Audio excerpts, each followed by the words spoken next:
Good morning friends.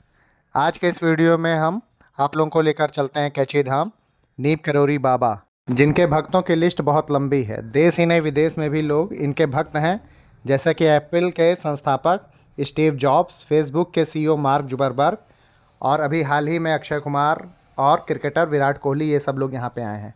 आज के इस वीडियो में हम बाबा जी का परिचय जानेंगे और जो उन्होंने बहुत ही सारे चमत्कार किए हैं तो उनमें से 2-3 के बारे में आप लोगों को बताएंगे। कैंची धाम आने के लिए सबसे निकटतम रेलवे स्टेशन काठगोदाम है, जहां से भीमताल होते हुए लगभग 37 किलोमीटर की दूरी पर कैंची धाम पड़ता है। तो अगर आप रेलवे स्टेशन से सीधे यहाँ आना चाहते हैं तो वहीं से आपको टैक्सी मिल जाएगी, और अगर आप नैनीताल में स्टे किए हुए हैं तो वहाँ से लगभग 20 किलोमीटर भवाली होते हुए कैंची धाम आप पहुँच सकते हैं। उसमें लगभग 50 मिनट का समय लगता है।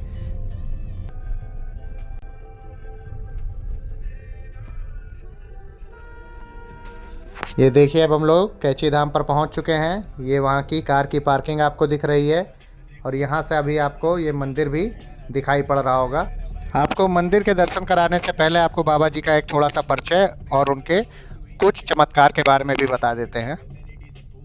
बाबा जी का वास्तविक नाम लक्ष्मी नारायण शर्मा था।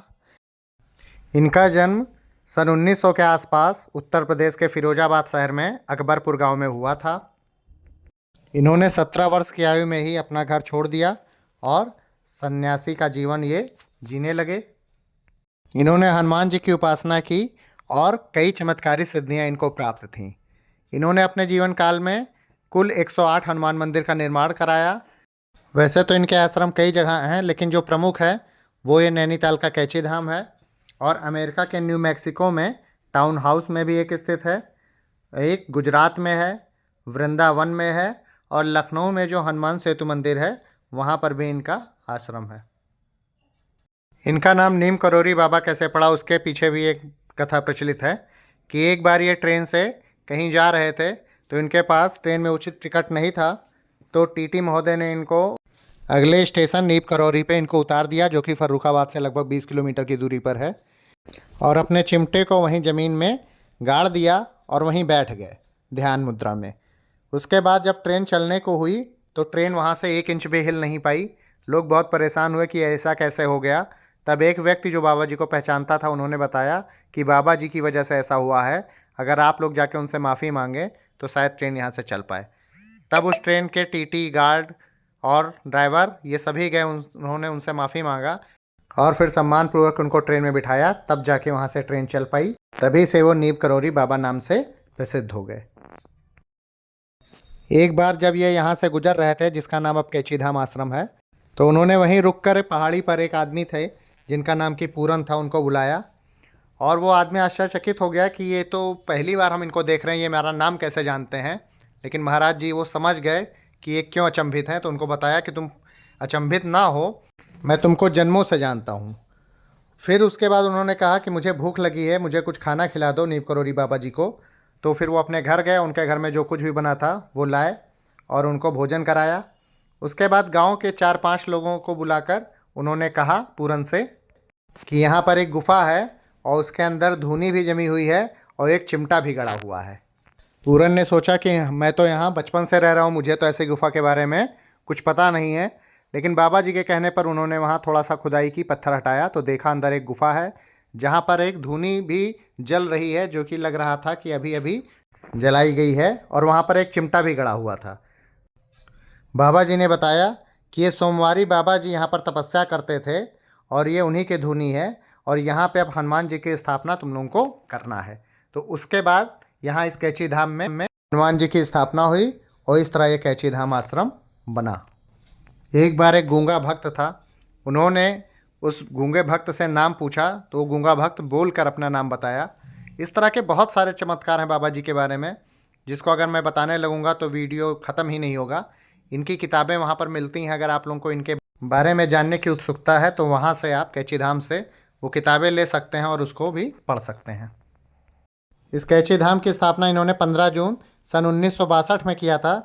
तभी से प्रत्येक वर्ष 15 जून को यहाँ पर बहुत बड़ा मेला लगता है।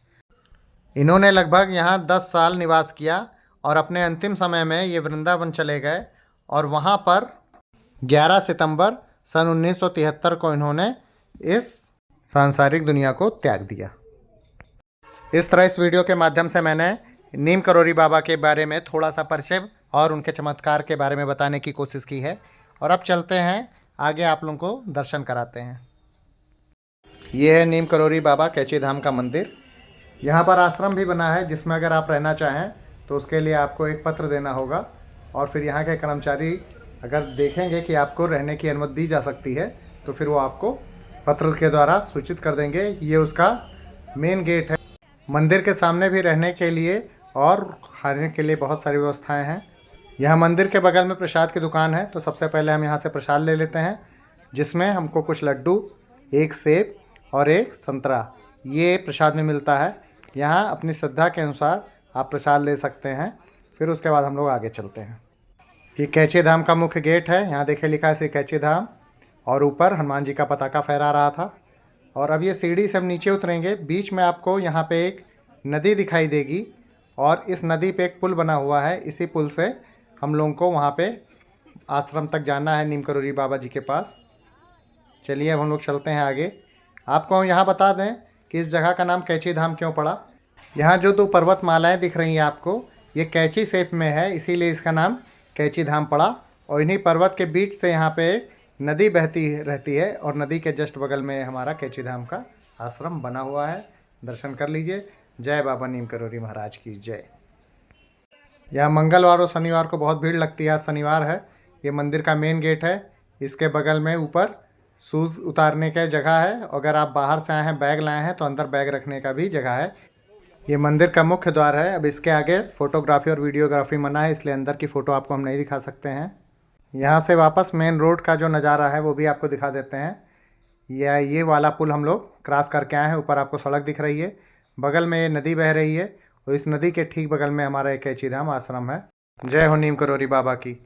अपना आशीर्वाद सदा हम लोगों पर बनाए रखें। जय बजरंगबली। मुख्य द्वार से जब हम अंदर की ओर जाएंगे तो ये जो रेड कलर का मंदिर दिख रहा है सबसे दाहिनी तरफ, जिसमें कि श्री वैष्णो देवी लिखा हुआ है। इसमें सबसे पहले वैष्णो देवी जी की, उसके बाद शिव जी की, उसके बाद श्री नारायण लक्ष्मी जी की मूर्ति स्थापित है, और सबसे अंत में बजरंगबली जी की मूर्ति स्थापित है, जिनकी एक हाथ में गदा और एक हाथ में पर्वत है, और नीचे नीम करोली महाराज जी की भी फ़ोटो लगी हुई है। जय बजरंगबली। जय नीम करोली बाबा की। उसके पीछे जो सफ़ेद संगमरमर जैसी मंदिर आपको दिख रहा है, उसी में हमारे नीम करोली बाबा जी महाराज स्थापित हैं। ये बाबा जी के मंदिर की फ़ोटो है, जो कि पुरानी हमारे पास पड़ी हुई थी, उसी को हमने लगा दिया है। यहाँ सफ़ेद संगमरमर से ये मूर्ति बनी हुई है, और ये साल ओढ़े हैं। हमेशा आपने बाबा जी को देखा होगा, हमेशा साल ओढ़े ही उनकी फ़ोटो रहती है। तो एक बार फिर से हम जयकारा लगा देते हैं। जय नीम करोली बाबा की जय। सब पर कृपा बनाए रखिए, हम पर, हमारे परिवार पर और हमारे सभी दर्शकों पर अपना ये कृपा बनाए रखिए। बाबा जी के मंदिर से जब हम लोग निकलते हैं तो फिर माँ सती जी की मूर्ति है, जिसको कि ये अपनी माँ मानते थे, मौनी माँ जिसको बोलते थे, और उनमें ये कात्यायनी माँ की छवि देखते थे। उसके बाद सबसे लेफ्ट में जो रेड कलर का एक आपको और मंदिर दिख रहा है, उसमें माता जी का बहुत ही सुंदर मूर्ति स्थापित है। और उसके बाद जब हम लोग बाहर निकलेंगे तो वहाँ पर बाबा जी से संबंधित पुस्तकें और माला वगैरह मिलती हैं। और सबसे लास्ट में एक प्रसाद गृह है, जहाँ पर आपको प्रसाद दिया जाएगा, और फिर वहाँ से आप फिर बाहर निकल आएंगे। ये देखिए अब हम लोग यहाँ से बाहर निकल आए हैं। एक बार फिर से नीम करोली बाबा की जयकार कर लेते हैं। जय हो नीम करोली बाबा। यहाँ देखिए बाहर निकलते समय भी लोग फ़ोटो खिंचवा रहे हैं, ताकि बाबा जी की याद हमेशा दिल में बनी रहे। और इस तरह आज के इस वीडियो में हमने कैची धाम का दर्शन किया।